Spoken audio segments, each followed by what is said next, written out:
أعوذ بالله من الشيطان الرجيم. بسم الله الرحمن الرحيم. ولقد قال لهم هارون من قبل يا قوم إنما فتنتم به وإن ربكم الرحمن فاتبعوني وأطيعوا أمري. قالوا لن نبرح عليه عاكفين حتى يرجع إلينا موسى.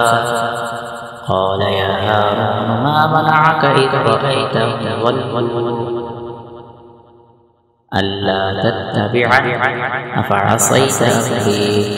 قال يا ابن أم لا تأخذ بلحيتي ولا برأسي إني خشيت أن تقول فرقت بين بني إسرائيل ولم ترقب قولي. قال فما خطبك يا سامري؟ قال بصرت بما لم يبصروا به فقبضت قبضة من أثر الرسول فنبذتها وكذلك سولت لي نفسي.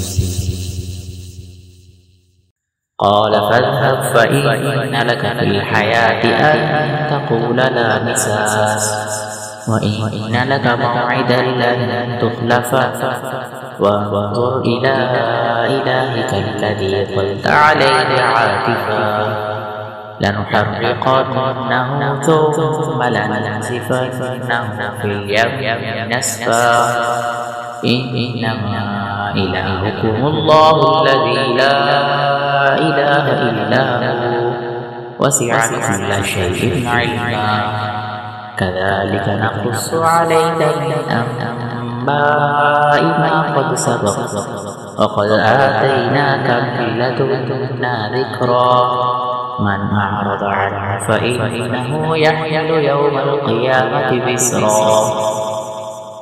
خالدين فيه وساء لهم يوم القيامة حملا يوم ينفخ في الصور ونحشر المجرمين يومئذ زرقا يتخافتون بينهم إن لبثتم إلا عشرا نحن أعلم بما يقولون إذ يقول أمثلهم طريقة إن لبثتم إلا يوما